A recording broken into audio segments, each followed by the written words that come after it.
Hello everyone, welcome back to the channel. This is Tom Worth Jr. And it's been a couple days without posting here after about, I think, 24 days in a row of posts, videos. I didn't post anything Sunday or Monday, being out in LA visiting the son and his girlfriend. And that was a good reminder of some of the things we've talked about. Obviously the environment, but immigrants. We were driving back from their place to LAX yesterday afternoon, and I mean the whole weekend, Saturday, Sunday, Monday, you are overwhelmed by immigrants there. Or not, okay, I wouldn't say immigrants, I would say different cultures. Armenian, Lebanese, I'm not going to list them all, but it was, we've been to New York a few times, and they've been to New York a few times, including recently. And I mean, there's just the food everywhere in LA, coffee, but food specifically, and they're into all kinds of food, always have been. And these people are all from different cultures, from different countries. And a lot of them ended up in America probably through New York, but then made their way out to LA because there were immigrant communities established there, decades ago or century ago. And often they were fleeing, like the Armenians. They would be fleeing persecution and murder and genocide in their own lands and coming to America. That's where you go. If you can get there, and most people can't, but if you can get there and you are fleeing persecution in your own country just based on your ethnicity or your religion, you would want to come to the United States. And that goes back to the founding of the 13 British colonies. A lot of those people were fleeing religious persecution. Also looking for better economic opportunity. It's just where you go. And that was on full display out in Los Angeles this weekend. But just before we went, Friday, there was an item about Pope Francis and some comments he had made about the election. Now, popes and priests and bishops in the Catholic Church, they're not really supposed to be political, but obviously pro-life Catholics, they kind of go hand in hand, and you would not typically endorse either candidate necessarily, but you would make it very clear leading up to election day, if you were a priest so inclined to do so, that you need to look and see which one is more life, whether life is, and typically life is just about abortion, but also immigration. That's a big one. And going back to 2016, and Pope Francis, if you don't know anything about Pope Francis, he has been Pope for a while. He has some things he feels really strongly about. And immigration is one of them. Obviously, pro-life is one of them. But immigration, he just never thinks the world is doing enough to help and protect and welcome immigrants, specifically refugees. They are fleeing their countries. They are war-torn. They are being murdered, whatever it may be. They need to get out of their situation and get to a better one. And he's always been huge on helping out refugees. And he went so far as to say, typically in presidential elections, the Pope would be pro-life, which would mean kind of anti the Democrat candidate, although they may not say so in so many words. But with Trump's anti-immigrant and anti-refugee actions and threats during his initial campaign, and Pope Francis was all over that, and he was against Trump at that time. And then Friday on a plane, they asked him, I'm sure you saw this, but this particular thing is from the BBC on Friday, September 13. Pope urges Catholics to pick, quote, lesser evil between Trump and Harris. And he says, there are 52 million Catholics in the U.S., by the way. He was asked to counsel Catholic voters during an in-flight news conference, and he noted he is not American, and good for him. I think we all know that. He encouraged Americans to vote. That's really critical, and it is, because if we do all vote and we have huge voter turnout, I think this goes the way we want it to this year. He says, you must choose the lesser evil. Who is the lesser evil? That lady or that gentleman? I don't know. Everyone in conscience has to think and do this. So for him to come out and say, yeah, we have the Democrat pro-choice candidate, and you got, I mean, read Pope Francis's words on abortion. The guy, he is not okay with abortion. And for him to say, yeah, one person is for that, or for the rights to control their body and their health, and supports those rights, but the other guy is just so bad on everything else. Because another pet issue with Pope Francis is, or important issue, not pet issue, is the environment.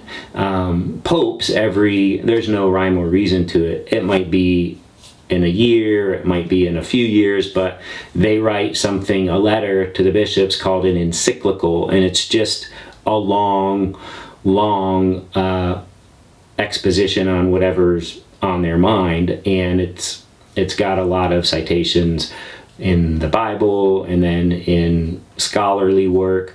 It might be on philosophy, it might be on religion, it might be on anything. Pope Francis, some of his notable ones have been on the climate, how we need to battle climate change, and on immigration and refugees and protecting those who are not able to protect themselves. Pope Francis is awesome, in my opinion, and that is why it makes it so hard as a Catholic. There is no such thing as a Catholic candidate, because typically you have the Republicans who are pro-life, and then you have the Democrats who represent kind of everything else in Catholicism,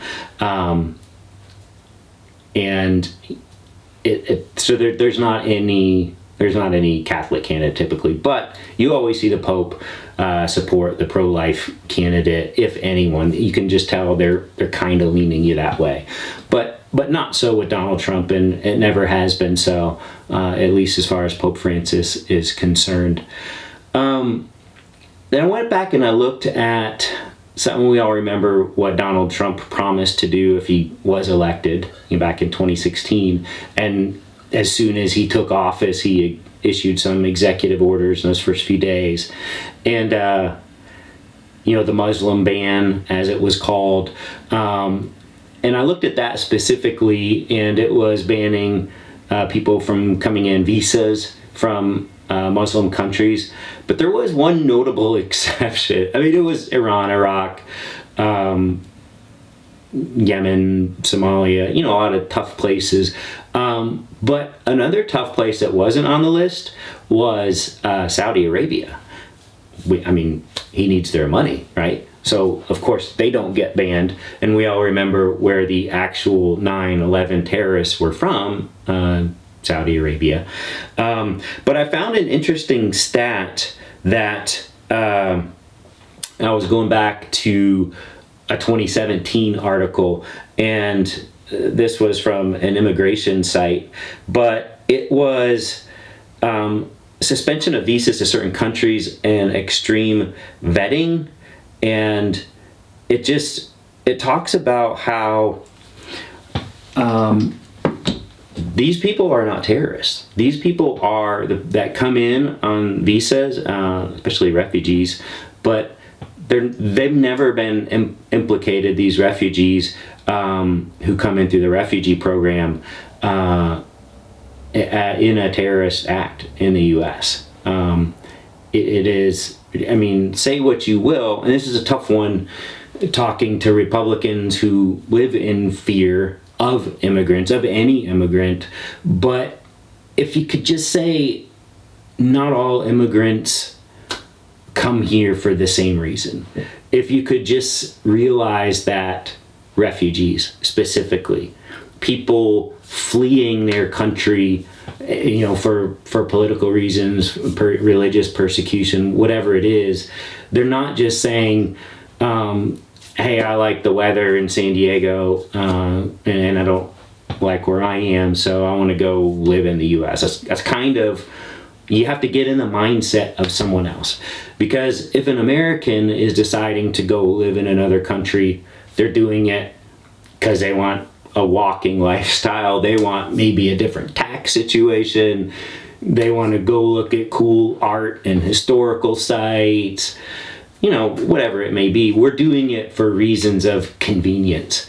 And it is just not, we can't wrap our head around, okay, if we had a situation in the U.S. where we just got to get out of here. We're going to be killed in our homes because of our religion or our ethnicity. We're going to be raped. We're going to be murdered. We have to leave. We've got to find some place to go. Americans can't. They can't conceive of such a situation. They can only look at it like all of us. I say they, I should say we. When I looking into other countries to visit on a long-term basis or live for a little while, it's not because I think I'm about to be killed. You always have the ridiculousness every election cycle, one side or the other, with, oh, if so-and-so wins, I'm going to leave the U.S. You're not going to leave the U.S. It is the best option in the world for countries, for so many reasons. So you're not going to leave the U.S.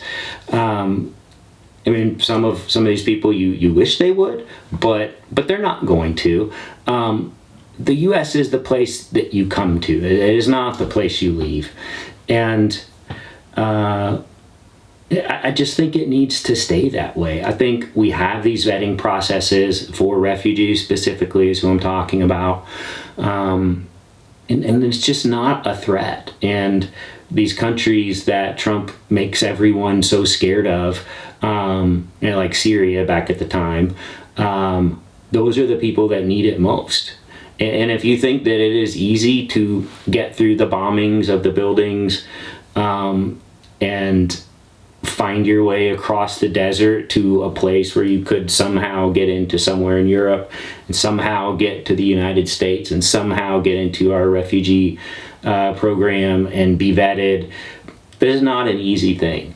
And so for Trump to just immediately take office in January 2017 and suspend everything like he did, I don't know. It's just him. And this is why Pope Francis calls him evil, as well as Kamala Harris, and that's understandable. The Democrat candidates who are pro-choice, they're never going to be on any pope's good side for that one issue.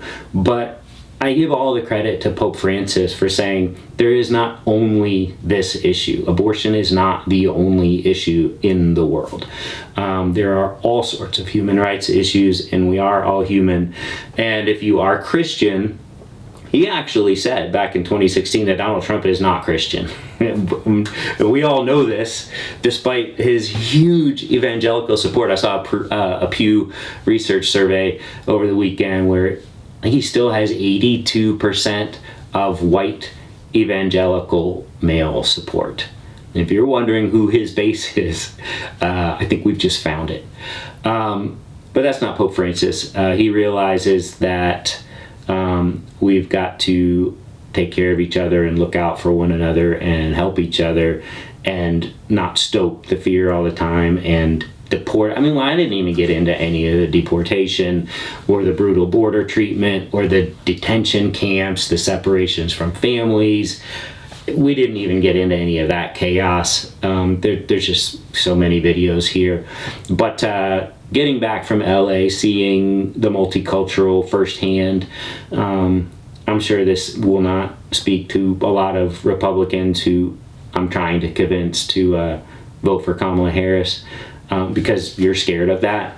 But if you're just experiencing it for the beauty that it really is, signs in not only different languages but different alphabets, books, all the churches, so many churches of different cultures. I mean, it is why everyone wants to come here, because no matter who you are, you should be able to feel safe in America. And Donald Trump and his cronies have been trying to change that for 8 years now, and we just need to reject it.